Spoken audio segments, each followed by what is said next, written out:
Bom dia, boa tarde, boa noite! Eu sou Ana Paula Santana, historiadora, pedagoga e adoro as luzes. Luzes vermelhas, amarelas, verdes, luzes de todas as cores. E hoje eu vou falar um pouquinho sobre o Iluminismo, a era das luzes, dos filósofos da modernidade, do esclarecimento. Então, se você tá afim de estudar para o Enem ou para as provas da escola, fica por aqui, porque eu vou te contar uma história.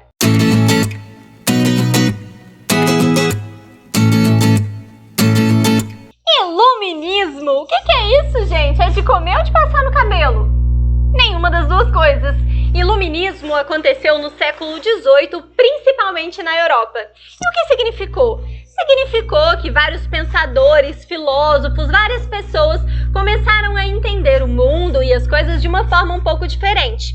Até então, eles acreditavam muito em crenças, na religião, e a partir do Iluminismo começou-se a se criticar ainda mais a religião, o poder do rei, o autoritarismo, começou-se a pedir pelos três poderes, que é inclusive o que nós usamos até hoje na política, acreditar que o homem tinha direito de ter aí a sua autonomia, que a autonomia estava relacionada à razão, à ciência, ao empirismo. Empirismo? Empirismo está próximo de experiência. Experiência? Experiência, experimentar o conhecimento, experimentar as teorias científicas, o experimento, a prova, a razão, o progresso, progresso, progresso, progresso, progresso, progresso, progresso, progresso, progresso, progresso. Começou a falar muito de progresso, esses filósofos acreditavam realmente que o futuro seria muito melhor. Eles acreditavam na possibilidade da escrita de uma enciclopédia, pelo menos. Sabe o que seria uma enciclopédia? Assim, um texto, um livro grande que trouxesse todos os conhecimentos, ou então todos os conhecimentos possíveis que fossem sendo alimentados cada vez mais com o decorrer das décadas. Os filósofos dessa época, eles atuaram na política, eles atuaram com conceitos sociais, filósofos, homens, brancos, europeus, que pensavam muito na vida e na oportunidade, na razão dos homens brancos europeus. Foi isso, foi uma época bastante importante para a história ainda hoje e também para a filosofia. Esses filósofos ficaram conhecidos como os filósofos, os pensadores dos séculos das luzes, o século XVIII. Então será que por isso que os séculos anteriores foram conhecidos por esses homens como os séculos das trevas? A Idade Média? A Idade Média foi reconhecida pelos iluministas como os séculos das trevas, o que faz sentido nessa ordem de pensamento, né? Se eles se intitulavam como os pensadores das luzes, como o século das luzes, como se o século XVIII fosse o auge ali do conhecimento, é claro que eles começaram a entender os séculos anteriores, onde a religião era ainda mais importante, como os séculos das trevas. Mas será mesmo que a Idade Média foi a Idade das Trevas? Você acredita nisso? Deixa aí nos comentários. Eu acho que esse assunto dá uma aula inteira sobre ele. Se você quiser uma aula sobre a Idade Média, é só me contar que a gente vai estudar e tirar essa coisa aí de trevas a limpo para ver se era verdade mesmo. Mas aqui, no século XVIII, surgiram vários filósofos iluministas dos quais vocês já devem ter ouvido falar. E aí vocês podem inclusive me perguntar, mas Ana, razão, razão, razão, três poderes, luzes, esclarecimentos, isso aí eu já entendi. Mas quais são esses filósofos? O que eu tenho que saber? O que cai na prova? Quais são os homens brancos europeus do iluminismo que eu tenho que conhecer para fazer o Enem? Vamos ver agora os mais importantes e o que é que eles falaram de mais importante, assim, resumidamente, para que você não se esqueça. E quando o assunto são os filósofos iluministas, nós temos alguns nomes principais. Vamos lá? Vamos por uma ordem que vai ficar mais fácil de decorar, tá bom? John Locke, um filósofo conhecido pelo liberalismo, pela defesa fiel do empirismo, pela crítica à igreja. Era um filósofo inglês. Adam Smith, um outro filósofo que também defendeu o liberalismo fielmente ali, o conhecimento, o empirismo, um filósofo liberal. Esses dois são mais conhecidos por essas questões políticas e por essas questões liberais, por essas críticas ao governo autoritário. Passamos então agora para Jean-Jacques Rousseau, conhecido por suas ideias sociais. O Rousseau, ele defendia assim, uma autonomia do homem, defendia ideias sociais, ideias de democracia, então ele é mais conhecido por isso também. E o mais importante de todos, segundo a minha opinião, que é o Montesquieu, um filósofo francês conhecido como pai da ciência moderna, que criou os 3 poderes. Sim, o Montesquieu é o criador da política dos 3 poderes. Para ele, não deveria existir aí uma autoridade real, um autoritarismo que governasse tudo. Era preciso que a política fosse governada por 3 poderes, por 3 divisões de pessoas ali, que fossem se fiscalizando e que cada pessoa fosse responsável por uma área da política. Esses 3 poderes são o legislativo, o executivo e o judiciário, que são inclusive os 3 poderes que nós utilizamos hoje na nossa política. O poder executivo, ele está relacionado a quem executa. É um pouco intuitivo para entender. Executivo é a pessoa que vai executar as leis que foram criadas, que vai direcionar os projetos, que vai pensar como é que aqueles projetos serão feitos. O executivo hoje, ele está relacionado, por exemplo, ao prefeito, ele está relacionado ao governador do estado, ele está relacionado ao presidente da república. Temos o legislativo, que seria aí a Câmara, os deputados, os vereadores, que são as pessoas que vão trazer o projeto de lei e que vão inclusive fiscalizar o executivo também. Essas pessoas, elas vão compreender como é que está acontecendo ali o sistema político, quais são as necessidades e vão levar os projetos até o poder executivo. E por fim, nós temos o poder judiciário, que é mesmo quem julga. E aí são os nossos juízes, por exemplo, que vão executar aí e que vão colocar isso em prática, que vão fiscalizar tudo que está acontecendo na política daquele país, né, daquela cidade, daquele estado. Esses 3 poderes ainda são utilizados hoje. E esse é um assunto muito importante. É um assunto muito importante porque cai nas provas, é um assunto muito importante porque cai no Enem e é um assunto muito importante porque cai na vida. Então, se você quer aí uma aula exclusiva para a gente discutir os 3 poderes, para a gente pensar passo a passo como é que é aí a função, qual é a função do prefeito, qual é a função do vereador, qual é a função do juiz, se você quer essa aula, coloca aqui nos comentários. Mas se você não quiser, eu vou dar essa aula mesmo assim, porque ela é muito importante. Todo mundo que vota precisa entender muito bem como é que funcionam os 3 poderes, porque eles são utilizados ainda hoje no Brasil. O Montesquieu foi um filósofo iluminista muito importante e ele permanece como muito importante para muitos países ainda hoje, inclusive o nosso.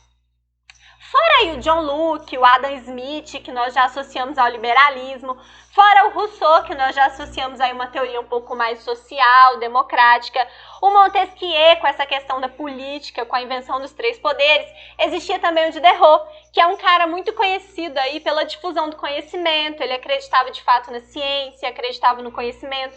A imagem dele frequentemente é relacionada à defesa e criação de enciclopédias, por exemplo.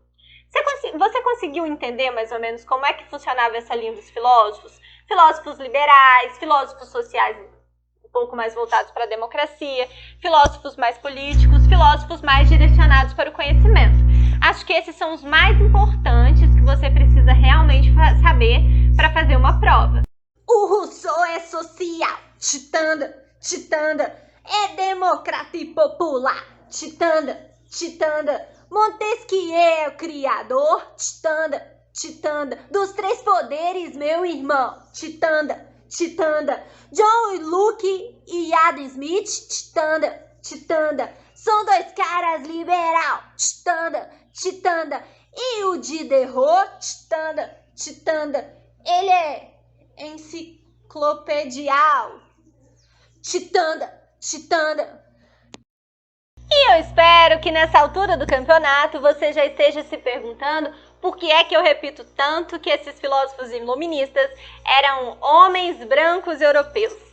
E eu repito tanto porque eram. No caso, eles eram homens brancos e europeus. Agora, eu não tô xingando ninguém, porque homem não é xingamento, branco não é xingamento e europeu não é xingamento. Nós precisamos nos acostumar com isso também. É preciso dizer essas coisas para que a gente consiga ter uma ideia geral de tudo o que aconteceu. Foi um movimento muito importante? Foi muito importante. O iluminismo foi muito importante. Nós bebemos a água do iluminismo até hoje.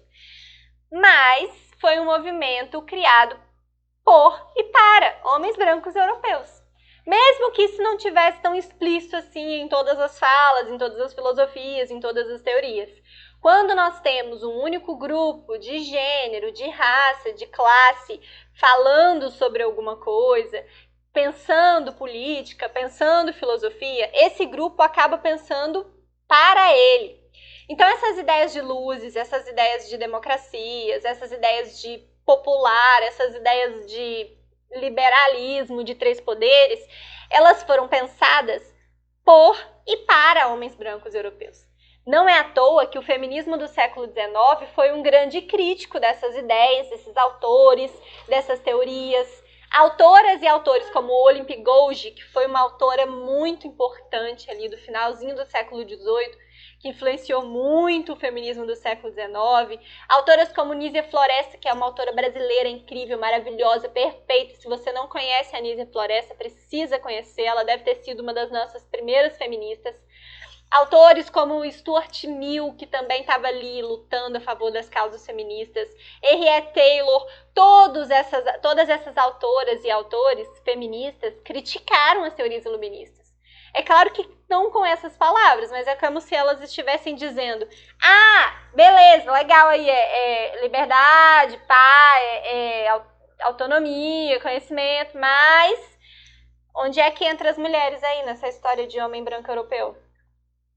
É importante a gente fazer a crítica porque muita gente lutou para que nós pudéssemos fazer a crítica hoje. Então, não vamos desmerecer o iluminismo, que foi bacana, foi legal, foi um bom movimento, foi importante, mas que também tinha aí suas características em relação à raça, gênero, em relação a ser um movimento europeu.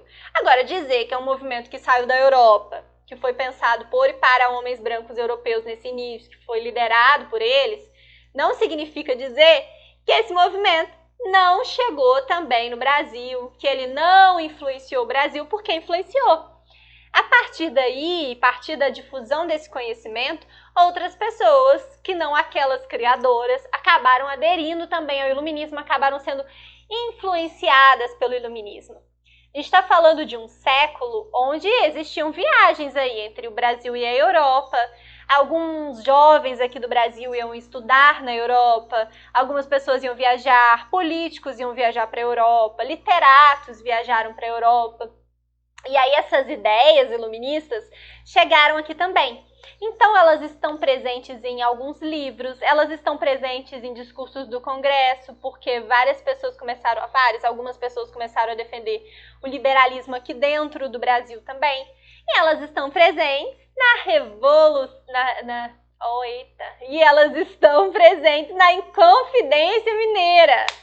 Gente, toda vez que nós escutamos falar de Inconfidência Mineira na escola, vem acompanhado do enunciado: foi influenciado pelo iluminismo. E foi mesmo. A Inconfidência Mineira foi um movimento influenciado pelo iluminismo. A Inconfidência aconteceu no século XVIII, em Minas Gerais, ali, nas últimas décadas do século XVIII, onde existia aí uma boa extração de ouro, a economia se movimentava com isso em Minas Gerais, mas existia também uma grande cobrança de imposto do governo, né, conhecido como o Quinto. A partir daí começou-se a criar uma conspiração entre alguns homens dessa sociedade, alguns homens influentes, que acabaram criando a Inconfidência Mineira. E a Inconfidência, pensando, né, em Inconfidência Mineira, porque ela não chegou a estourar. E a Inconfidência Mineira, ela tinha algumas características que a gente pode dizer que bebiam sim no iluminismo. Por exemplo, a Inconfidência Mineira, ela queria aí a separação, né, de Portugal, a separação daquele governo real. Então a gente já observa aí a limitação da monarquia, a limitação do poder autoritário, que é uma característica muito importante do iluminismo. A Inconfidência Mineira, ela pensava também na difusão do conhecimento, na criação de uma universidade para Vila Rica, que é também uma característica do iluminismo. Vamos lembrar aí do Diderot, que difundiu essas questões do conhecimento. Então tem aí uma característica revolucionária iluminista. Então, todas essas características aí que se referem ao liberalismo, à limitação do poder real, à limitação do poder da igreja, à difusão do conhecimento, todas essas características estavam presentes também aí nas reivindicações dos inconfidentes em Minas Gerais no século XVIII, na Inconfidência Mineira. Agora, é só isso que nós precisamos saber sobre a Inconfidência Mineira? Não, a Inconfidência Mineira sozinha dá uma aula. É só isso que nós precisamos saber sobre o liberalismo para fazer uma prova do Enem. Mas se você quiser essa aula sobre a Inconfidência Mineira também, especificamente sobre ela, cada ponto, cada detalhe, o que foi que aconteceu, pode deixar aqui nos comentários, porque vai ser uma aula muito importante também. E tá chegando o fim da nossa aula, eu finalizo por aqui hoje, foi uma aula muito bacana sobre iluminismo, espero que você tenha gostado. Se você tiver gostado, curte, compartilha, se inscreve no canal. Se você não tiver gostado, curte, compartilha, se inscreve no canal. Quem sabe eu melhoro da próxima vez.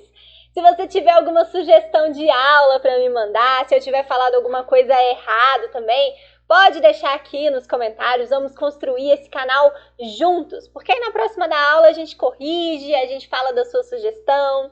Eu agradeço a Ana Júlia Macedo, Ana Júlia de Oliveira Macedo, que enviou essa sugestão de aula para mim. Ana Júlia estuda lá no IF de Ponta Porã.